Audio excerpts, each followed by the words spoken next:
Hello and welcome. This is the Election Fix. Today we're joined by French political scientist Christophe Jaffrelot. He is, among other things, a professor of Indian politics and sociology at the King's India Institute, London. Christophe Jaffrelot is also the editor of The Majoritarian State, How Hindu Nationalism is Changing India. Thank you for joining us and welcome to the Election Fix. To begin with, from the 2014 campaign pitch of the BJP, Sabka Saath, Sabka Vikas, of taking everybody along on the development path, to what we're seeing in 2019, be it Amit Shah's remarks that if they were to be returned to power, any infiltrator who's not Hindu, Buddhist or Sikh will be thrown out of the country, or the Prime Minister's remarks that Rahul Gandhi chose to contest from Wayanad because he is afraid to do so from a Hindu majority seat, or indeed the fact that the BJP has fielded a terror-accused Sadhvi Pragya Thakur. Are you surprised at the explicitly majoritarian tone taken by the BJP? One commentator referred to it as no longer dog whistle but a foghorn. Well, in fact, in 2014, I had given an interview to Scroll.in where I had said that if development did not work, the B plan would be communalism. And that was something you could foresee. You could imagine that if the BJP government could not deliver in terms of jobs, especially in terms of jobs, they would have to fall back on another plank, and that was the obvious one. So no, I'm not surprised. What I find surprising is the fact that this is not significantly eroding the popularity of the BJP, especially among the youth, especially among the people, the urban youth, who voted for BJP precisely, at least that's what they said, for development. So if they voted in 2014 for development, they did not get development, why do they vote for BJP in 2015 and 2019, sorry. And that's something, of course, surveys will probably explain to us, but for me it's a mystery so far. How does one explain that? Political analysts and journalists alike post the 2014 victory said a large number of voters who went with the BJP were disinclined to accept the party's ideology and its position on a number of issues, but saw the party as one that would deliver decisively on the economy. If that were indeed to be true, and if one were to go by what is widely accepted, that the BJP has not delivered on the jobs front or indeed the economy, the party should be staring at a defeat. But opinion polls seem to be suggesting otherwise. Well, there are several explanations. One indeed would be, in fact, in 2014, they did not vote for development. They said they were waiting for development, but that was somewhat a pretext. And the subtext was already in Dudva politics. Another explanation can also be, well, we have been disappointed, but what is the alternative? And the way Rahul Gandhi has been portrayed as a papu, as someone incompetent, has gained so much momentum, has been so pervasive that the credibility deficit is affecting the Congress and the opposition at large. So these are two alternative and not necessarily mutually exclusive explanations of why in 2019 you did not get what you voted for in 2014, but you still stick to it for 5 more years. And now, of course, if you do not get development for 5 more years, this is a lost decade. India is facing the syndrome of the lost decade. No reform, no development, no growth, no job for 10 years because it's always the same, you can say modus operandum. It's not policy oriented. The BJP government has not been policy oriented, has not made development a real priority.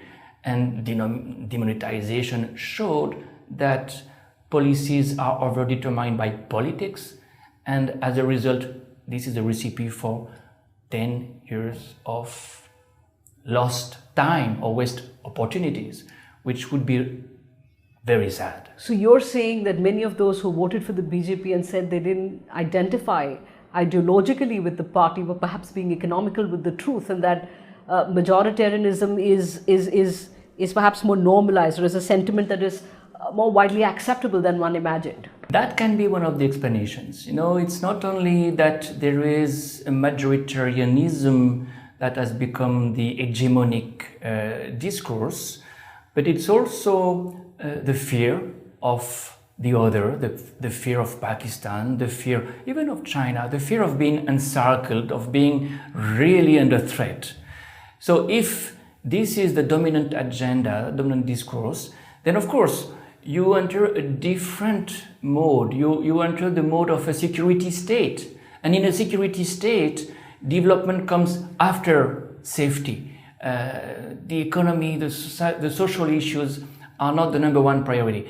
If India has shifted in this category of security states, we know that there will be some irrationality in terms of the voting behavior. We saw that in many neighboring countries of India. Most of the neighboring countries have been at one point of time or another security states and have not favored development, reforms, the economy, but some much more military-oriented kinds of attitudes. So this is what these elections will tell us.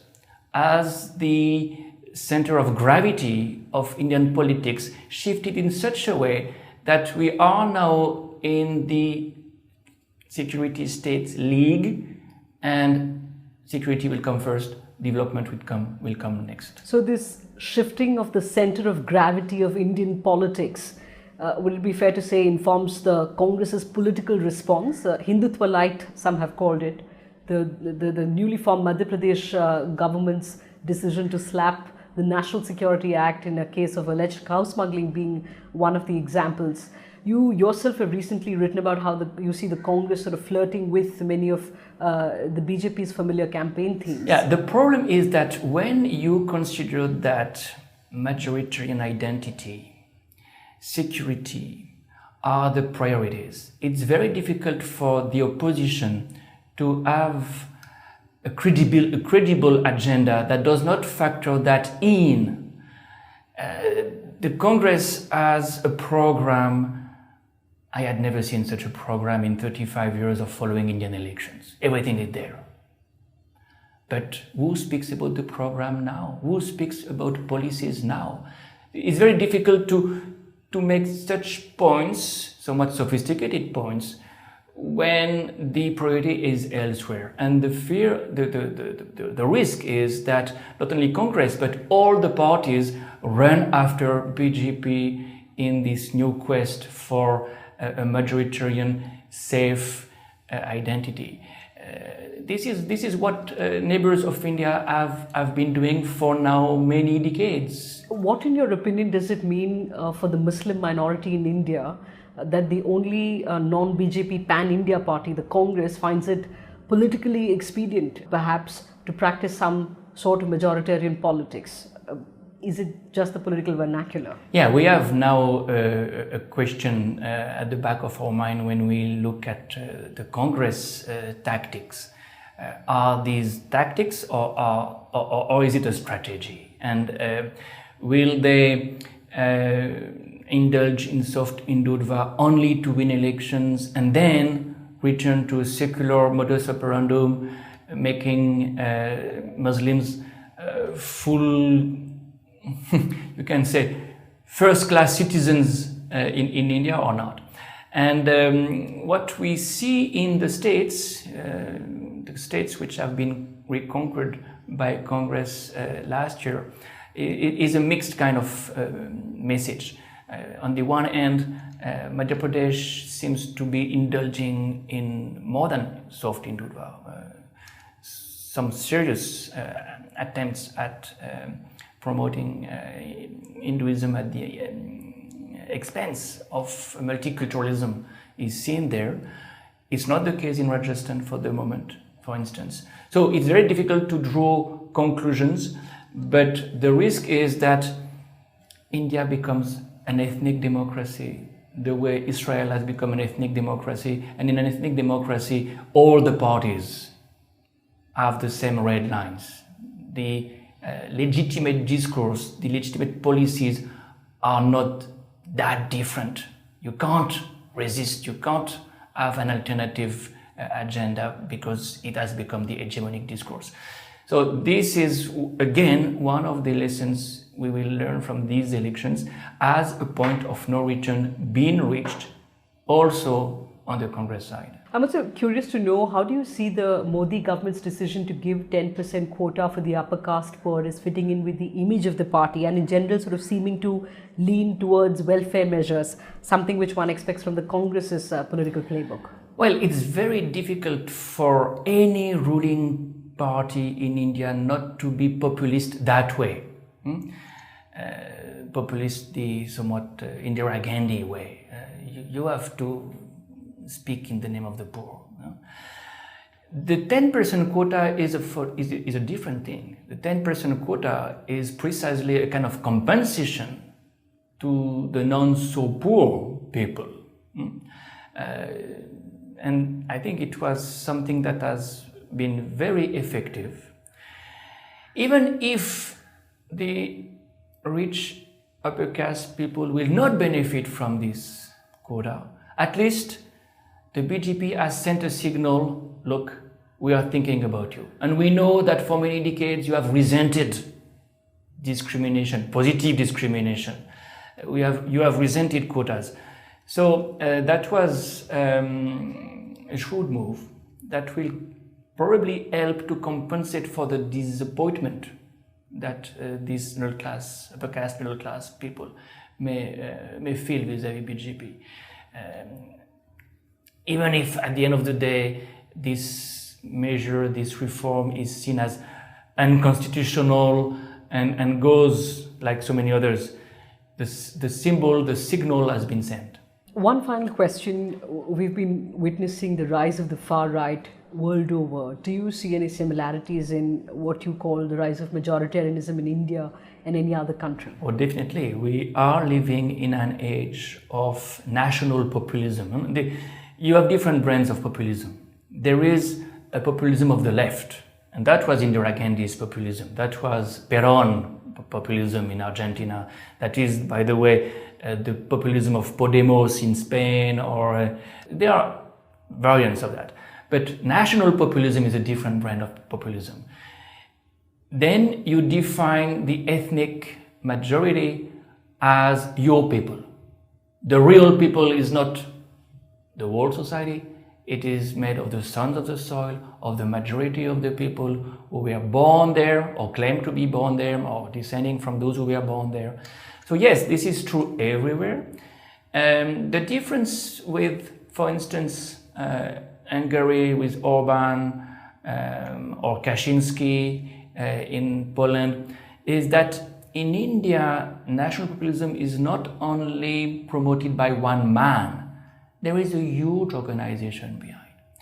So in many countries, when the leader goes, the regime changes. In a place where the organization has infiltrated the state apparatus and many other institutions and society at large, the leader may go, the regime may not change, the system may not change, because it's much more difficult to eradicate such a, you can say, network. And that's why in the case of India, the national populism of Narendra Modi is closer to the Israeli variant. And by the way, the election campaign that Netanyahu has just completed was so similar to the campaign of Narendra Modi. This is typical of another variant of national populism, where it's not only one man and his people, it's one man plus one ideology and one organization trying to dominate and conquer society. Christophe Jaffrelot, appreciate your insights and your time. Thank you for joining us. That's it on the Election Fix today. Do watch out for our episode that we'll publish next week. Also, do follow all the election-related developments your one-stop source. Do subscribe to our newsletter, The Election Fix. Thanks for watching.